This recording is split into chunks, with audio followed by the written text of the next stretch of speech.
Oi pessoas, como vocês estão, seres? Espero que bem. Bora pra uma leitura visceral?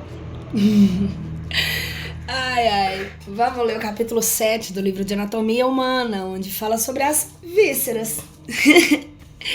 Então bora lá. Vísceras são órgãos internos do corpo. A maioria delas está localizada nas cavidades torácica, abdominal e pelvina. Os órgãos internos são convencionalmente divididos em 4 grupos ou sistemas, cada um dos quais tem função ou funções comuns. Esses 4 grupos são sistema digestivo, sistema respiratório, sistema urogenital e as glândulas sem ductos ou sistema endócrino.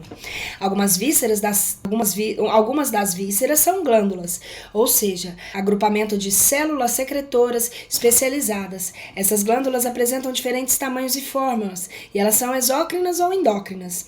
As glândulas exócrinas são providas de ductos através dos quais as suas secreções atingem as cavidades de outros órgãos. As glândulas endócrinas não possuem ductos e as suas secreções passam para a corrente sanguínea através de paredes dos capilares. Víscera plural do termo latino viscus, que significa órgão interno. O uso do adjetivo visceral é mais amplo e às vezes confuso. Ramos do sistema nervoso autônomo, chamado de fibras eferentes viscerais e aferentes viscerais, inervam não somente as vísceras, mas também a musculatura lisa e as glândulas em outras localizações, como a cutis. A palavra visceral tem sido também aplicada a ossos e músculos derivados do arco-íris faríngicos ou branquiais e aos seus nervos. Foi até utilizada para indicar as partes do esqueleto que protegem vísceras, tais como o externo, as costelas e o osso do quadril. O vocábulo grego splanknos significa também órgão interno e o adjetivo esplâncnico dele deriva. Esplânico, né? Estrutura dos órgãos cavitários. As vísceras, em sua maioria, são órgãos ocos tubulares que variam em tamanho e forma. As paredes desses órgãos apresentam diversos estratos. Dentro para fora, esses estratos são chamados túnica mucosa, tela submucosa, túnica muscular, túnica adventícia, que pode ser uma túnica serosa ou uma túnica fibrosa. Esses estratos são com S, tá, gente? A túnica mucosa é forrada por epitélio, cujo tipo difere nos vários órgãos e às vezes nas diversas partes do mesmo órgão. Ela contém muitas vezes glândulas. O tecido conectivo frouxo adjacente ao epitélio é denominado lâmina própria da mucosa. Uma ou duas finas camadas de musculatura lisa, a lâmina muscular da mucosa, estão presentes na parte externa da túnica mucosa de muitos órgãos. A tela submucosa consiste do tecido conectivo frouxo, contendo vasos sanguíneos e linfáticos, fibras nervosas, plexo submucosa e às vezes glândulas. Ela é a camada que confere a resistência à parede. Muitos histologistas não reconhecem a presença de uma submucosa em órgãos que não possuem uma lâmina muscular mucosae. A túnica muscular compreende de 1, 2 ou 3 camadas de musculatura lisa. Em alguns órgãos, contudo, os feixes de musculatura lisa são tão entrelaçados que não podem ser reconhecidas camadas definitivas. Células nervosas e plexos de fibras nervosas, no plexo mientérico, estão localizados nessa túnica. Eles estão muitas vezes situados entre as túnicas e às vezes na espessura delas.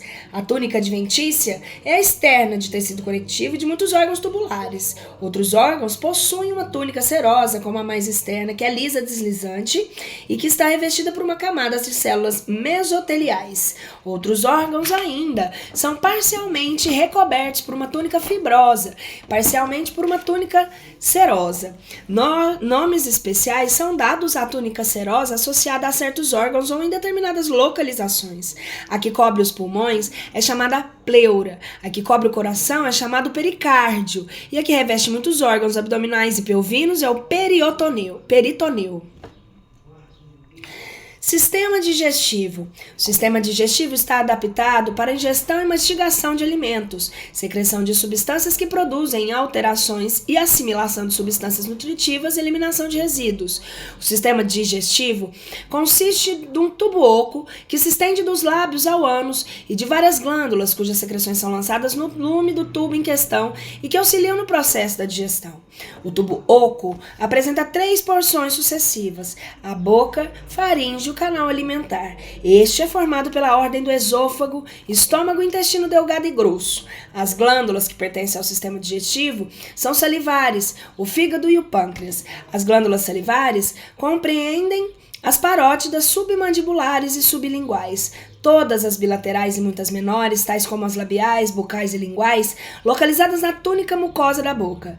As secreções de todas elas são lançadas na cavidade da boca e formam a saliva. As secreções do fígado e do pâncreas, situados no abdômen, são levadas à primeira porção do intestino delgado. Cada órgão do sistema digestivo realiza função ou funções específicas. Na boca, o alimento é umedecido e mastigado pelos dentes. Ele é impelido pela faringe e pelo suco gástrico convertido em quimo. É digerido no intestino delgado por secreções de glândulas das paredes intestinais, bem como do fígado e do pâncreas. A água é absorvida através das paredes do intestino grosso, o qual impulsiona os produtos residuais em direção ao ânus, onde eles são eliminados nas fezes. Sistema respiratório. O sistema respiratório é constituído por uma porção condutora e uma porção respiratória, e de um ponto de vista funcional, também pela caixa torácica e pelo diafragma. O ar é levado aos pulmões através da porção condutora, ao qual compreende o nariz externo, a cavidade nasal e os seios paranasais, a faringe, a laringe e a traqueia. À medida que o ar passa através desses órgãos, ele é filtrado, limpado, umedecido, aquecido ou esfriado pelas túnicas mucosas. A porção respiratória consiste dos pulmões, cada um dos quais é coberto por uma dupla camada de pleura. As menores vias interpulmonares estão associadas intimamente a capilares e nelas o dióxido de carbono do sangue é trocado pelo oxigênio do ar. A porção respiratória é incapaz de funcionar sem o auxílio do diafragma e da caixa torácica. Além da sua função respiratória, esse sistema está relacionado com a fonação, na qual sempre a laringe desempenha papel especialmente importante. Parte da faringe pertence tanto ao sistema digestivo quanto ao respiratório. Sistema urogenital. O sistema urogenital é formado por órgãos unitários genitais, os quais são muitas vezes incluídos num só sistema por estarem intimamente associados no desenvolvimento. Além disso, no homem, um dos órgãos, que é a uretra, serve tanto para a emissão de urina quanto para o líquido seminal.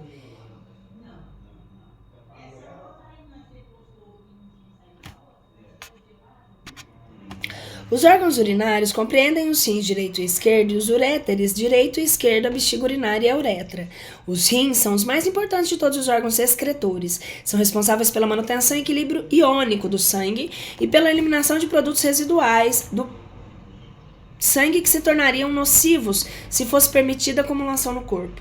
Eles também funcionam para cooperar a conservação de um volume adequado de sangue e de líquido tecidual. A urina, que é excretada pelos rins, desce através dos uréteres para a bexiga urinária, onde é armazenada até ser expulsa através da uretra. Com exceção da uretra, que é muito mais longa no homem, os órgãos dos dois sexos são semelhantes. Os órgãos genitais masculinos são constituídos de dois tecidos que possuem espermatozoides, uma série de ductos pelos quais os espermatozoides alcançam o exterior, várias glândulas que contribuem para as secreções e o líquido seminal, e um órgão genital externo, pênis. Os ductos que partem de cada testículo são sucessivamente o epidídimo, o ducto deferente e o ducto ejaculatório. O último abre-se na uretra. As glândulas que pertencem a esse grupo de órgãos são próstatas, vesículas seminais e as glândulas bulbo-uretrais. A próstata é o órgão ímpar, enquanto os demais são pares. As secreções de todos esses órgãos são lançadas na uretra. Os órgãos genitais femininos constituem de 2 ovários, tubas uterinas, um útero, uma vagina e órgãos genitais externos. Os óvulos são produzidos nos ovários e conduzidos através das tubas uterinas à cavidade do útero. As tubas uterinas dirigem os espermatozoides no sentido oposto e a fecundação de um óvulo ocorre geralmente numa tuba. Se o óvulo for fecundado, ele se aninha normalmente na parede do útero, onde desenvolve e cresce para formar um feto. No fim do desenvolvimento do pré-natal, o feto passa através do útero pela vagina, os quais são denominados em conjunto o canal do parto.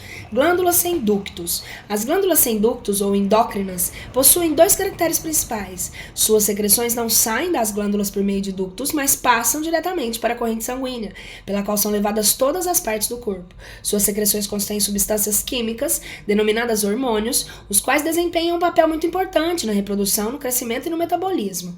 As glândulas endócrinas não estão estruturalmente unidas entre si e se acham localizadas em regiões do corpo muito afastadas.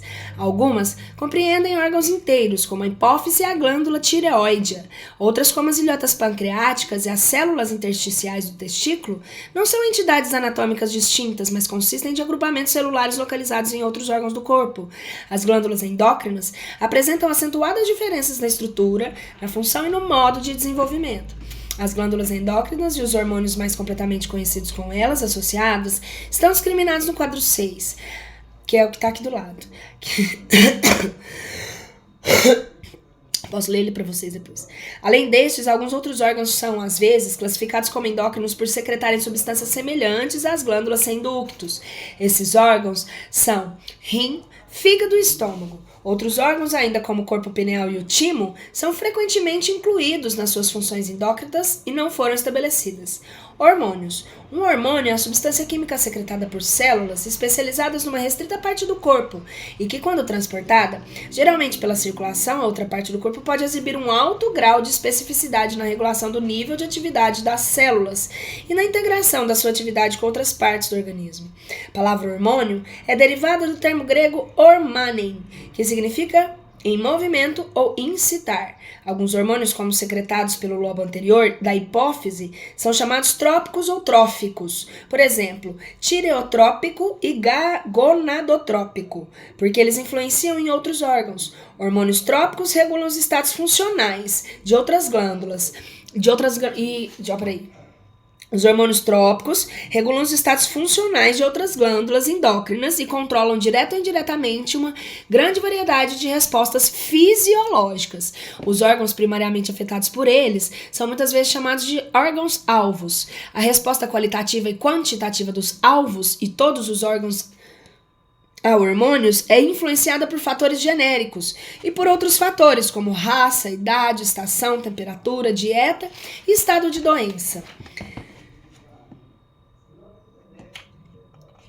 Glândula endócrina, hipófise no lobo anterior, hormônio somatrópico, tireotrópico, adrenocortitrópico, gonadotrópico e latogênico. Hipotálamo, por meio do lobo posterior da hipófise, faz a ocitocina, que é o hormônio da ocitocina, né? E a vasopressina. Glândula tireoide e a paratireoide, a tiroxina paratormônio. Glândula suprarrenal, córtice e medula, muitos compostos de esteroides, como a epinefrina, que é a adrenalina. O ovário, folículo do corpo lúteo, estrógeno e progesterona.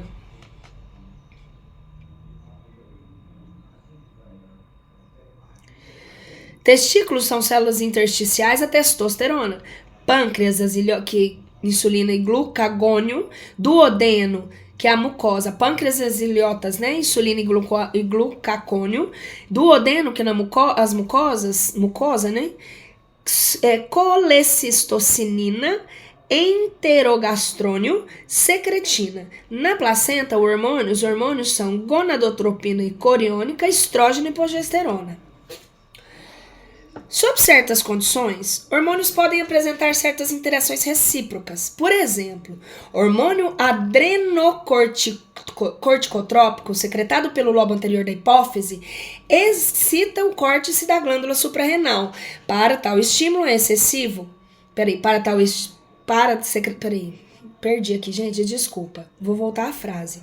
Por exemplo, o hormônio adrenocorticotrópico, secretado pelo lobo anterior da hipófise, excita o córtice da glândula suprarrenal para secretar certos esteroides. Contudo, quando tal estímulo é excessivo, os hormônios do córtice suprarrenal inibem o lobo anterior da hipófise e o córtice da glândula suprarrenais contrai-se.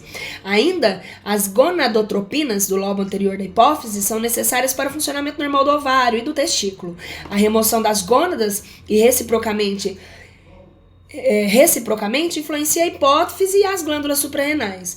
Hormônios são em geral eficientes em pequenas quantidades, contudo as respostas a eles são relativamente lentas quando comparadas com as reações dos órgãos a estímulos nervosos.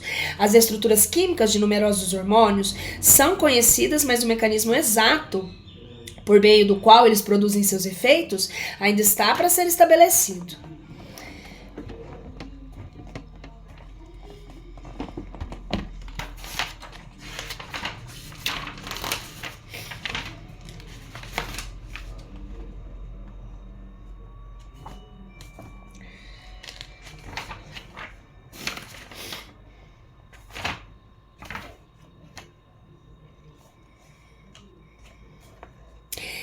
É isso, galera, por esse capítulo aqui. Nós terminamos o 7.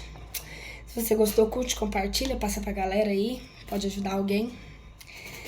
E fiquem com Deus. Um beijo.